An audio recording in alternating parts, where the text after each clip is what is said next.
Assalamualaikum warahmatullahi wabarakatuh. Innal hamdalillah nahmaduhu wa nasta'inuhu wa nastahdihi wa natawakkalu 'alaihi wa nu'minu bih wa na'udzu billahi min shururi anfusina wa min sayyiati a'malina. May yahdihillahu fala mudilla lahu wa may yudlilhu fala hadiyalah. Asyhadu an la ilaha illallah wahdahu la syarika lah wa asyhadu anna sayyidana Muhammadan abduhu wa rasuluh wa sayyiduhu wa khaliluh sayyiduna Muhammad ibnu Abdillah Rasulullah Muhammad sallallahu alaihi wa alihi wa ashabihi wa azwajihi wa dzurriyyatihi wa atba'i ila yaumiddin. Subhanak la ilma lana illa ma 'allamtana innaka antal alimul hakim. Rabbi syrah li sadri wa yassir li amri wa hlul 'uqdatam min lisani yafqahu qawli, amma ba'd. Hadirin jamaah dari salat maghrib surah apa nih? Surah Al-Falah. Surah perdana Al-Falah yang Allah Subhanahu wa taala pilih dan Allah Subhanahu wa taala muliakan dengan amal, muliakan dengan iman dan yakin, sehingga Allah Subhanahu wa taala datangkan ke masjid, ke surau yang Allah Subhanahu wa taala jadikan tidak ada tempat sebaik-baik di muka bumi ini yang lebih baik, yang lebih elok, yang lebih mulia daripada masjid-masjid dan surau-surau Allah. Rasulullah SAW katakan, khairul biqa'i alal ardi masajiduha, sebaik-baik tempat di muka bumi adalah masjid-masjid dan surau-suraunya.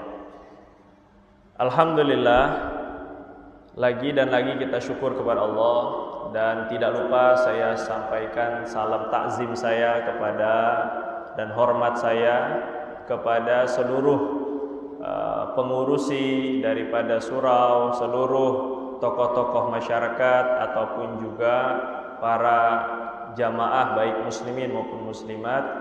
Hadirin rahimakumullah.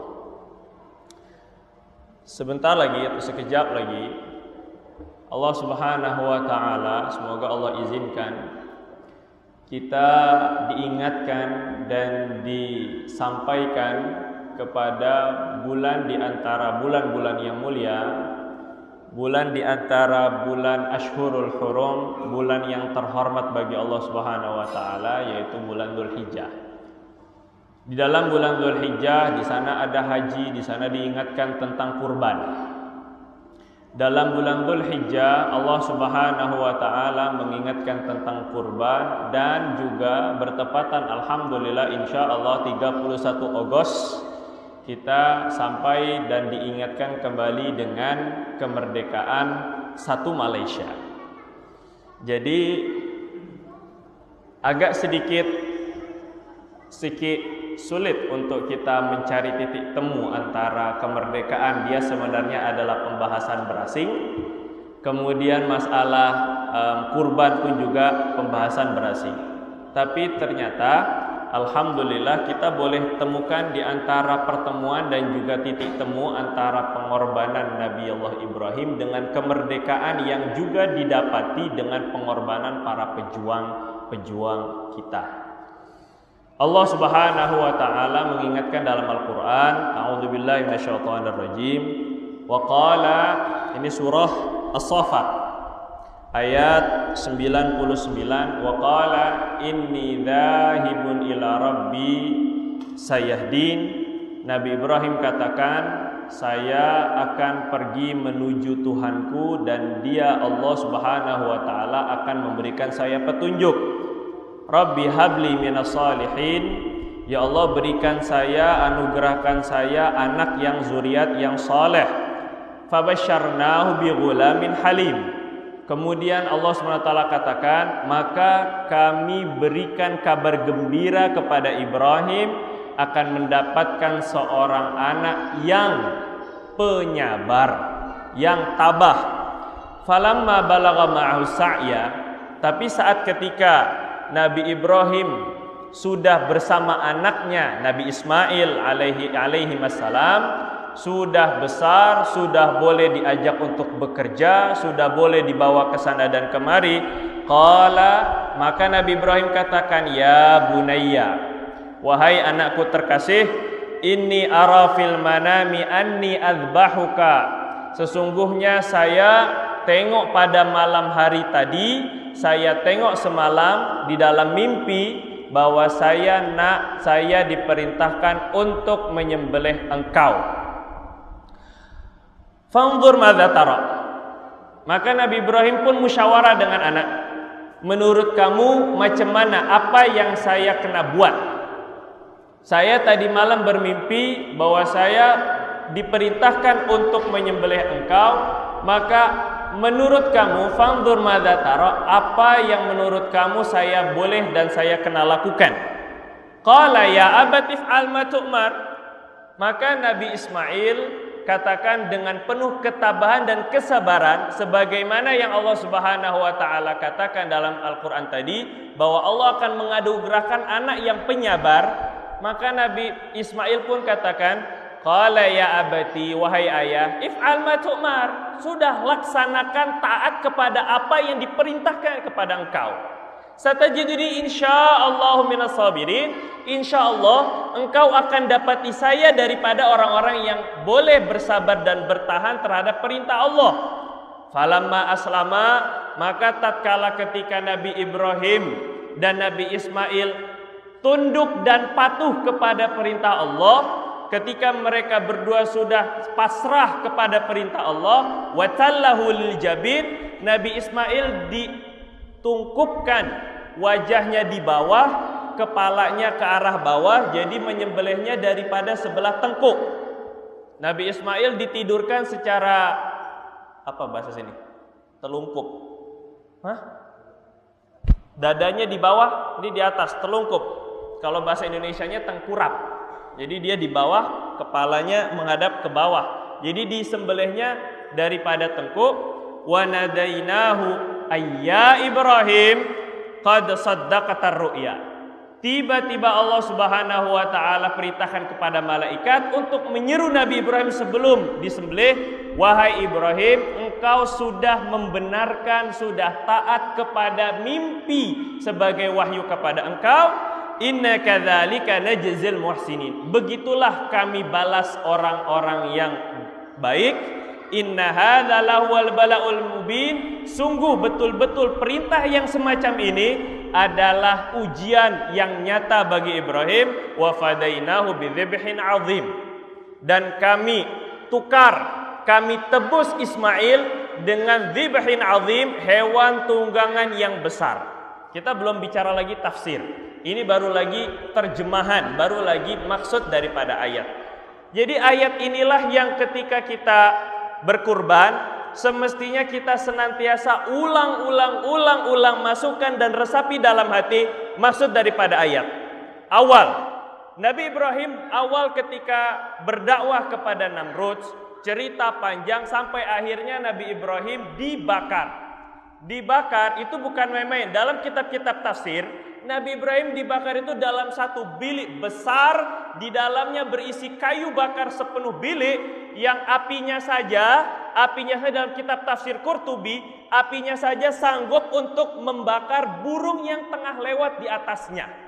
Saking besarnya, karena terlampau besarnya api tersebut. Nabi Ibrahim diperintahkan untuk masuk, bersabar dan diikat. Kemudian di dalam api lama beberapa hari, ada sebagian pendapat mengatakan 7 hari.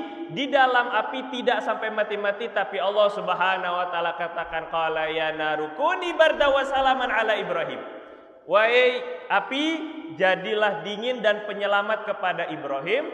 Selepas selesai, yang kita ambil adalah selepas itu selesai api, Allah Subhanahu wa taala hukum mereka dengan tidak ada api pada masa tersebut. Mereka nak masak tak boleh karena tak ada api. Allah hukum karena mereka telah menyiksa nabinya, telah menyiksa kekasih Allah Subhanahu wa taala dengan api, maka pada tahun tersebut Allah tidak buat api pada negeri dan kaumnya Nabi Ibrahim. Tapi tetap saja hidayah milik Allah Subhanahu wa taala. Mereka tengok macam mana Nabi Ibrahim tetap selamat, tidak tersentuh dan tak terbakar sedikit pun, mereka pun tetap tidak beriman. Ini yang membuat sehingga Nabi Ibrahim hijrah. Qala inni dzahibun ila rabbi sayahdin. Ini awal daripada yang tersebut, kisahnya ketika Nabi Ibrahim sudah putus asa untuk memberikan dakwah, menyampaikan dakwah kepada umatnya, sehingga Nabi Ibrahim hijrahnya kemana? Hijrahnya ke Allah. Qala inni dzahibun ila rabbi. Pengorbanan awal Nabi Ibrahim adalah dengan cara hijrah menuju Allah Subhanahu wa taala. Kita pun juga ternyata diperintahkan oleh Allah Subhanahu wa taala, katakan wattabi'. Allah Subhanahu wa taala perintahkan kepada Nabi Muhammad, ittabi' millata Ibrahim hanifa. Ikuti jalan Ibrahim. Ternyata kita pun umat muslim diperintahkan untuk hijrah menuju Allah. Fafirru ilallah. Allah katakan dalam Al-Qur'an, kalian hendaklah berlari menuju Allah Subhanahu wa taala. Awal Nabi Ibrahim. Dalam perjalanan Nabi Ibrahim berdoa karena sudah 80 tahun belum punya anak. Maka Nabi Ibrahim terus tidak pernah putus asa daripada dakwah, daripada doa kepada Allah Subhanahu wa taala. Maka beliau berdoa, Rabbi habli minas salihin, Rabbi habli minas salihin. Ya Allah, berikan saya dzurriyyat salihah. Ya Allah, berikan saya keturunan yang saleh. Keturunan yang soleh kena diminta. Maka seketika 88 tahun dalam kitab Ibnu Tafsir, dalam tafsir Ibnu Katsir dikatakan 88 tahun baru Nabi Ismail lahir daripada Sayyidatuna Hajar. Ketika 80 tahun Ishak lahir selepas Nabi Ibrahim umur 96 tahun. 8 tahun perbedaan antara Nabi Ismail dengan Nabi Ishak sebagai adik-beradik. Tapi yang kita ambil, selepas senang dengan Nabi Ismail, ini Nabi Ismail masih lagi sendiri. Falamma balagha ma'ahu sa'ya. Ini anak pertama. Ditunggu tidak kurang 80 tahun. Ditunggu tidak kurang berdoa terus-menerus, harapan besar kepada ini anak. Maka kesana kemari itu dibawa kemanapun pergi Nabi Ibrahim, Ismail dibawa kesana kemari. Dikatakan, diriwayatkan bahwa Nabi Ibrahim itu sanggup untuk menaiki buraq. Sehingga beliau pergi daripada Palestina ke Mekah itu menggunakan buraq saja. Begitu ceritanya daripada kitab tafsir, sehingga ketika kemana kesini kesana kemari dibawa dengan buraq, ini Nabi Ismail dibawa-bawa karena terlampau senangnya. Ternyata falamma balagha ma'ahu sa'ya, sudah besar dalam ukuran umur mungkin dalam belasan tahun Nabi Ismail, atau dalam umur besar sedikit belasan tahun remaja Nabi Ismail radhiyallahu alaihi salam ternyata diuji dengan ujian untuk membuktikan bahwa Allah Subhanahu wa taala memang jadikan anak ini penyabar. Allah Subhanahu wa taala bagi mimpi 3 hari kepada Nabi Ibrahim. Dibagi mimpi sembelih anak. Esoknya beliau kata ini mungkin hanya sekedar gangguan syaitan atau mungkin hanya bunga tidur. Hanya sekedar mimpi biasa. Malam kedua mimpi yang sama. Malam ketiga mimpi yang sama. Baru Nabi Ibrahim boleh cakap sampaikan kepada Nabi Ismail. Macam mana menurut engkau? Saya sudah bermimpi, inni ara fil manami anni azbahuka fanzur madza tara. Maka Nabi Ismail dengan sepenuh keyakinan, ya abati, laksanakan.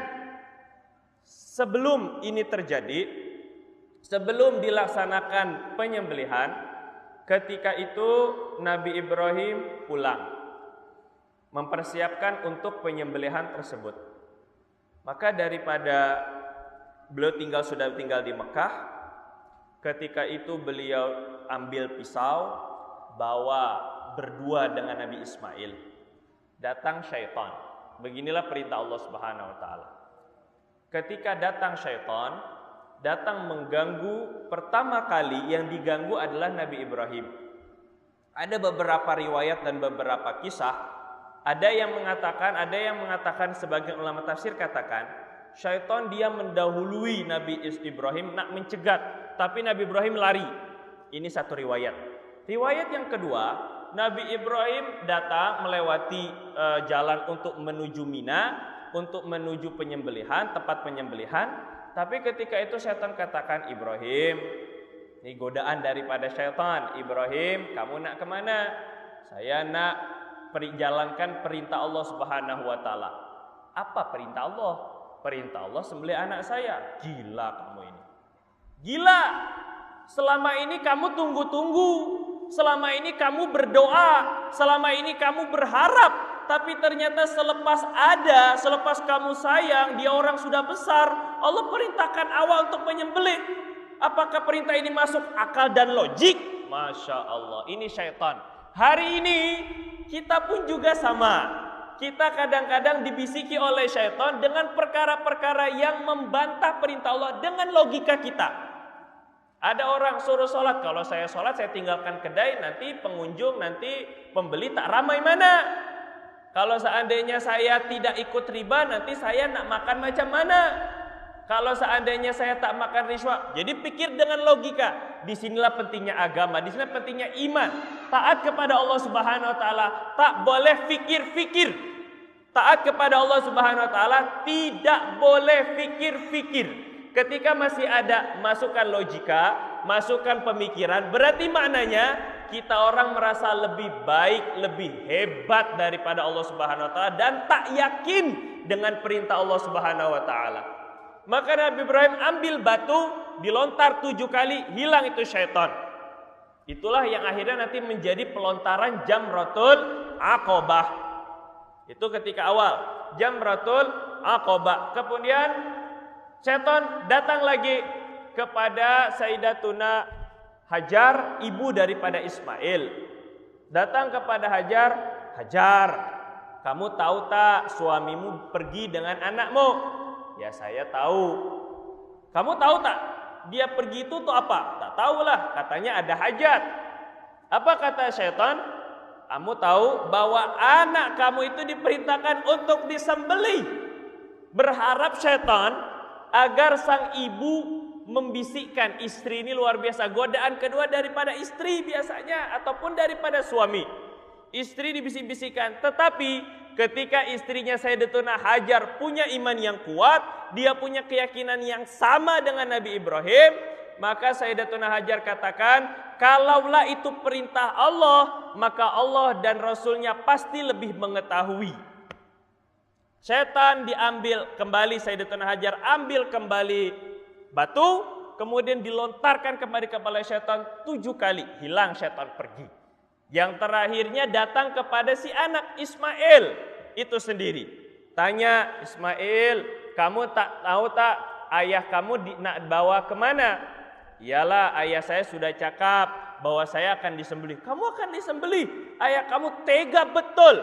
Ayah kamu sampai hati ke nak menyembelih kamu anak semata wayang, anak satu-satunya. Masa itu belum ada Ishak lagi. Maka Nabi Ismail katakan, maka Nabi Ismail langsung ambil 7 batu dan dilontarkan kepada syaitan. Itulah yang akhirnya kita sekarang menjadi pelontaran yang 3, Jamratul Ula, Wusta dengan Aqabah. Kembali habis. Maka Nabi Ibrahim karena terlampau sayang kita tak boleh fikir. Jadi Syekhuna Dr. Sobron Effendi, Allah yahfadhu, kata beliau, kamu pernah terfikir tak? Untuk apa Allah Subhanahu wa taala perintahkan Nabi Ibrahim untuk menyembelih anaknya? Apakah tak ada perintah lain ke?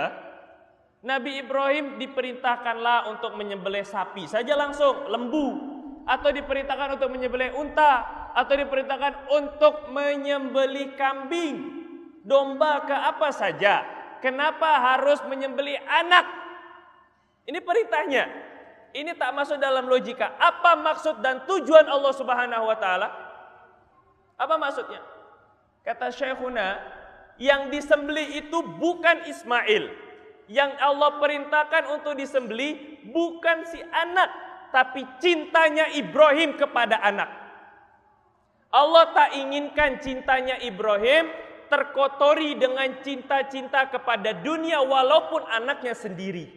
Allah tak inginkan cintanya Ibrahim selepas dia punya anak sehingga dia sibuk, sehingga dia lebih mendahulukan kepentingan anaknya daripada kepentingan Allah. Ini yang Allah Subhanahu wa taala nakkan daripada penyembelihan Ismail. Jadi Allah Subhanahu wa taala nakkan apa? Agar berani untuk cinta perlu pengorbanan, cinta perlu kepada persembahan, sehingga Nabi Ibrahim, inna hadzalah wal balaul mubin, ini adalah bukti dan ujian terberat Nabi Ibrahim untuk membuktikan cintanya yang tulus kepada Allah Subhanahu wa taala. Ini yang kita kena ambil daripada pengorbanan. Apa yang kita ambil pengorbanan Nabi Ibrahim, kita nakkan kemerdekaan. Alhamdulillahirabbil alamin. Alhamdulillah ja'an nasru minallahi wa fathun qarib. Datang pertolongan Allah Subhanahu wa taala dan juga pembukaan kemerdekaan yang dekat. Jadi kemerdekaan, makna daripada kemerdekaan yang hakiki sama sebagaimana Nabi Ibrahim. Awal kemerdekaan kita sebagai seorang muslim adalah saat ketika kita katakan inni wajjahtu wajhiya lilladzi fataras samawati wal ard. Ini adalah kemerdekaan yang hakiki milik Nabi Ibrahim. Nabi Ibrahim cari Tuhan. Nabi Ibrahim awalnya tengok ada bintang, ini mungkin Tuhan, salah ternyata bintang lenyap. Ada bulan, ternyata bulan lenyap, tak boleh jadi Tuhan. Ada matahari, ternyata matahari lenyap. Kemudian terakhir saya menyerahkan sepenuhnya diri saya. Inni wajjahtu wajhiya lilladzi fataras samawati wal ard. Saya serahkan, saya hadapkan seluruh jiwa dan raga saya kepada Allah Subhanahu wa taala yang menciptakan langit dan bumi. Bukan hanya kepada matahari, bukan hanya kepada makhluk, tapi juga kepada pemimpin dan pencipta makhluk. Ini kemerdekaan yang hakiki. Maka saat ketika Sayyiduna Rib'i bin Mas'ud radhiyallahu taala anhu, salah seorang sahabat dikirim oleh Sayyidina Sa'ad bin Abi Waqqas untuk berdakwah kepada Rustum. Rustum ini adalah raja di daerah namanya Qadisiyah, perang Qadisiyah.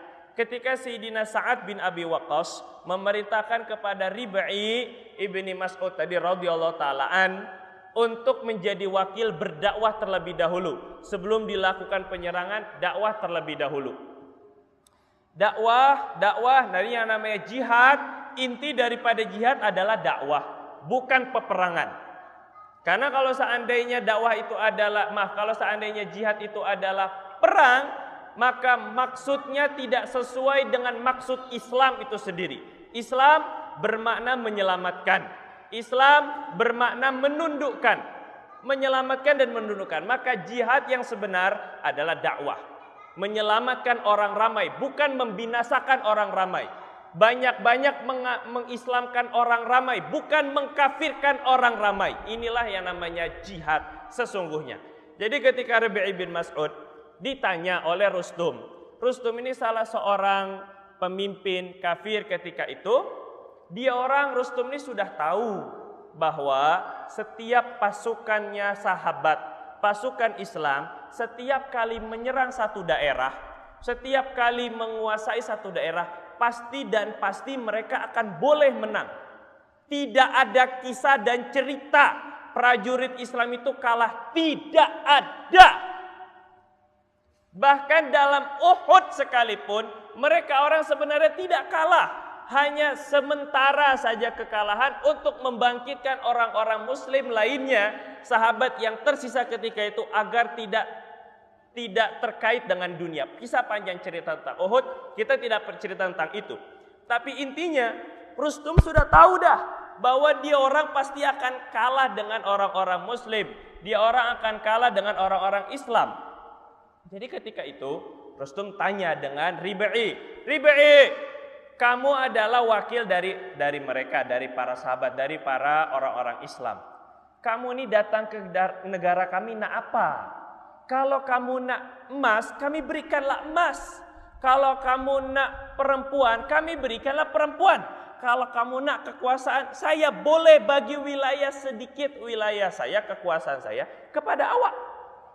Jadi ketika itu Rib'i dengan bajunya, padahal ketika itu Rustum, si raja yang berkenaan, itu sudah menyediakan kain yang terbuat daripada emas. Karpetnya, tempat. Jadi kata Rustum, kita diplomasi, kita bujuk, kita rayu. Ini Rib'i, nanti pasukan daripada Muslim dengan harta dan kekayaan. Ketika itu dihamparkanlah karpet daripada emas. Didudukkan Rib'i, kamu nak apa? Jadi kata Rib'i, innama hammuna al-akhirah la fid dunya.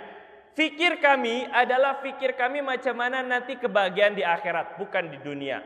Kami datang ibta'atsna, kami datang ilaikum, kami datang kepada kalian. Tujuannya ada 3. Dan inilah makna kemerdekaan yang sejati. Yang pertama, linukhrijal ibad min ibadati ibad ila ibadati rabbil ibad. Yang pertama adalah mengeluarkan hamba-hamba Allah, mengeluarkan manusia agar mereka daripada penyembahan makhluk kepada penyembahan pencipta makhluk. Yang pertama yang kami inginkan adalah kemerdekaan sejati. Ini makna kemerdekaan sejati. Mengeluarkan manusia daripada penyembahan makhluk kepada penyembahan pencipta makhluk. Min ibadatil ibad ila ibadati rabbil ibad.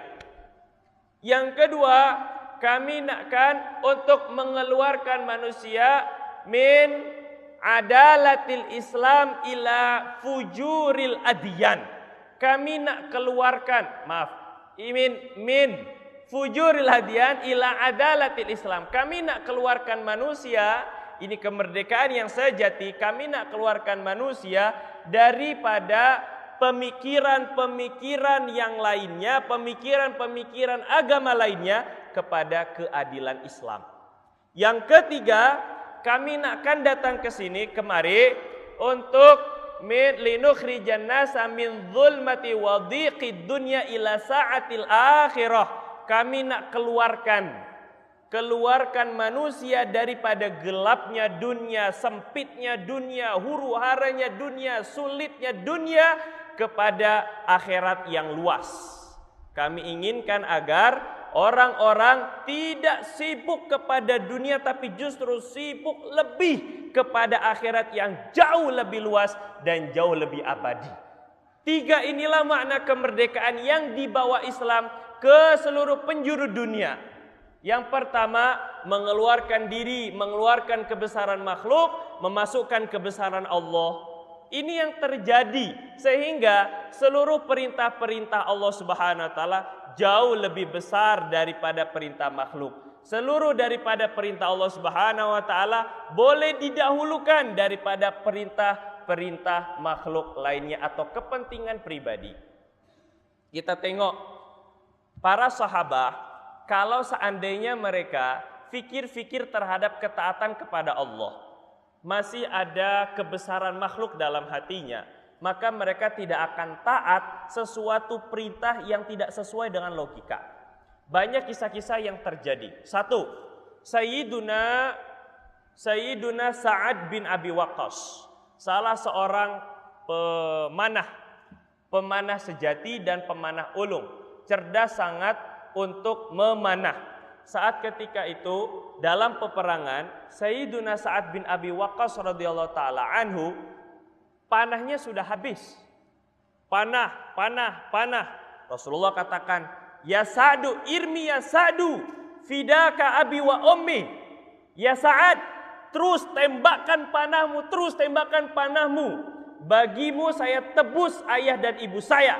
Kata Rasulullah. Tapi panahnya sudah habis dah. Panahnya sudah habis, Rasulullah perintahkan terus tembak. Kalau Sayyidina Sa'ad menggunakan logika, maka Sayyidina Sa'ad akan katakan, "Ya Rasulullah, dah habis dah." Tapi ternyata Sayyidina Sa'ad tak menggunakan logika. Sayyidina Sa'ad ambil balik. Ternyata karena dia taat dan patuh kepada Rasul, tengok di dalam tempat panahnya ada lagi satu panah. Dia lepaskan balik. Ya Sa'ad, irmi, tembakan lagi. Dia tengok ada lagi panah. Ambil lagi terus dari satu panah yang sama. Kenapa? Karena taat kepada Rasul, tidak pilih-pilih. Salah seorang sahabat radhiyallahu an membuat masakan kepada Rasulullah. Ketika masakan tersebut menggunakan kambing, Rasulullah paling senang dengan makan kambing, kaki kambing. Jadi kata Rasul, hatli jid'an, saya berikan satu kaki kambing. Maka sahabat ini bagi satu kaki kambing. Bagi lagi, habis Rasulullah makan, bagi lagi, bagi yang kedua. Bagi lagi, bagi yang ketiga. Bagi lagi, bagi yang keempat. Jadi ketika Rasul yang kelima, Rasulullah katakan, hatli, berikan saya lagi satu kaki kambing. Ini sahabat menggunakan logika. Sahabat ini katakan, ya Rasulullah, memangnya kambing punya kaki berapa? Memang kambing punya kaki berapa ya Rasul? Sudah 4. Apa jawab Rasulullah? Lau ata'tani, seandainya kamu taat kepadaku tanpa pikir-pikir, seandainya kamu menurut ikut saja kepada perintahku, la ataitani bikulli ma sa'altu, maka kamu akan boleh datangkan kaki kambing setiap kali saya minta. Tapi karena kamu sudah menggunakan logika, perintah itu dilogikakan. Perintah suruh pakai tudung, suruh tutup aurat, suruh labuhkan. Nanti saya panas, nanti saya tak terlihat rambut, nanti saya apa, nanti pikir dengan logika, maka tidak ada keimanan. Maka terkalahkan Allah, tidak ada keberkatan. Keberkatan akan ada ketika memang ikut kepada perintah Rasul dengan tanpa fikir-fikir. Inilah kemerdekaan yang sejati, bebas daripada pikiran-pikiran yang mengganggu daripada perintah-perintah Rasulullah. Cerita terakhir, Pak. Biasa ke Pak. Cerita terakhir. Kisah bagaimana Rasulullah SAW memerintahkan para sahabat ini tak boleh fikir-fikir.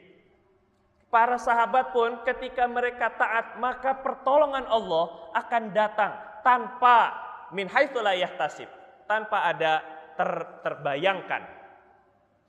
Sayyiduna Safinah ataupun juga Sayyiduna, jangan Safinah, yang lain saya sebenarnya banyak cerita, tapi karena waktu kita tak banyak, begitu sudah mengantuk pula, lapar lagi, isya bila ini isya, pulang balik ke bilik bila, balik ke rumah bila, innalillahi sehingga saya agak-agak tersekat.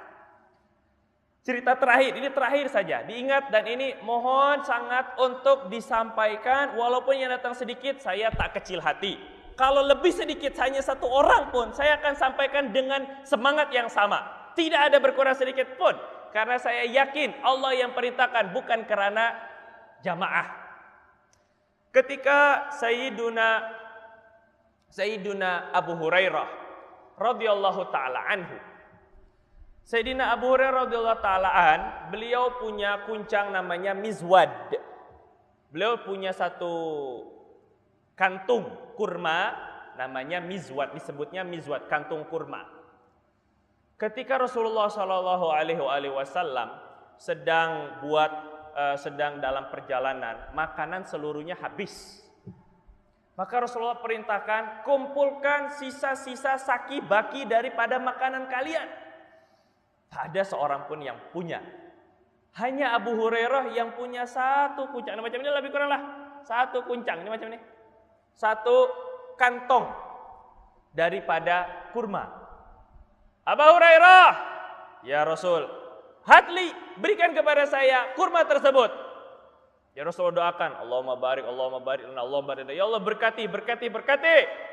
Maka seketika itu kata Rasulullah, Abu Hurairah, ini kuncang kamu berikan kepada seluruh pasukan yang ada, dan ketika kamu sudah selesai, mereka semua orang dah makan, kamu boleh makan sepuas-puasnya, tapi satu syarat.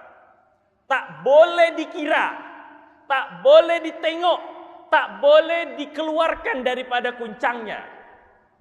Perintah Rasul. Bagi, ambil, bagi ratusan, ribuan daripada pasukan sanggup untuk ambil daripada hanya satu kantung kurma. Perintah Rasul tidak boleh dipikir-pikir. Abu Hurairah dia ikatkan pada ikat pinggang dia daripada kantung kurma tersebut. dia makan, untuk dia makan, nanti esok makan, terus sampai Rasulullah wafat masih boleh makan. Sampai Sayyidina Abu Bakar menjadi khalifah selama 2 tahun masih boleh makan.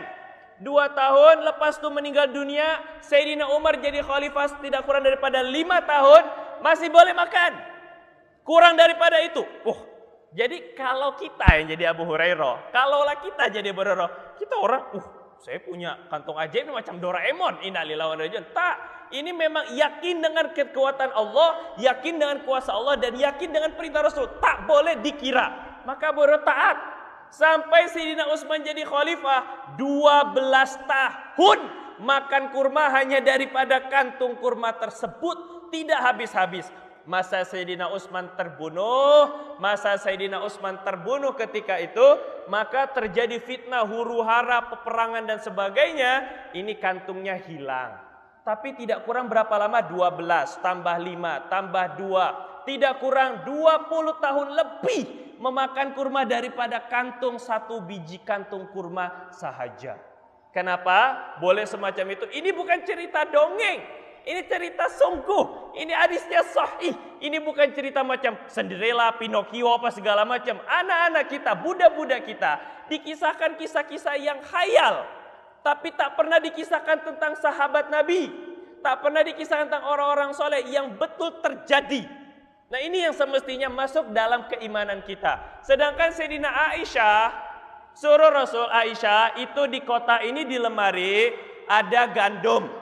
Kamu nak makan, kalau kamu nak makan sila ambil gandum tersebut, tapi jangan dikira, jangan ditengok, jangan dibuka. Tapi ketika itu ternyata Sayyidatina Aisyah makan. Rasulullah sudah wafat. Sayyidatina Aisyah tetap makan.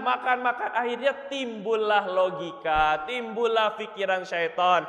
Kata syaitan, kata pikir, dari mana boleh? Sudah bertahun-tahun dah. Akhirnya sama Sayyidatuna Aisyah dibuka almari, dibuka kotak tersebut, tidak ada gandumnya, sudah hilang. Kenapa? Karena tidak taat kepada Rasulullah Sallallahu Alaihi Wasallam. Jadi inti daripada apa yang Ana sampaikan, apa yang Al-Fakir saya sampaikan tadi adalah macam mana boleh dengan kemerdekaan dan juga pengorbanan Nabi Ibrahim itu kita boleh memerdekakan daripada hati kita, daripada nafsu, daripada belenggu pikiran-pikiran yang tidak sesuai dengan perintah Allah. Kalau suruh sholat jamaah ya sholat, suruh sedekah ya sedekah, suruh taklim ya taklim. Tidak ada belenggu. Merdekakan diri daripada nafsu, merdekakan diri daripada memandang dunia segala-galanya, memandang dunia dengan pandangan terhormat dan pandangan kebesaran. Hadza wabillahi taufik. Semoga Allah Subhanahu wa taala mengkaruniakan kita dengan amal, mengkaruniakan dengan iman yang baik, dan Allah Subhanahu wa taala terima semua amal soleh kita, dan Allah Subhanahu wa taala kumpulkan kita bersama orang-orang soleh, terlebih dengan Sayyiduna Muhammad sallallahu alaihi wasallam. Subhanakallahumma wa bihamdika asyhadu an la ilaha illa anta nastaghfiruka wa natubu ilaik. Wassalamualaikum warahmatullahi wabarakatuh.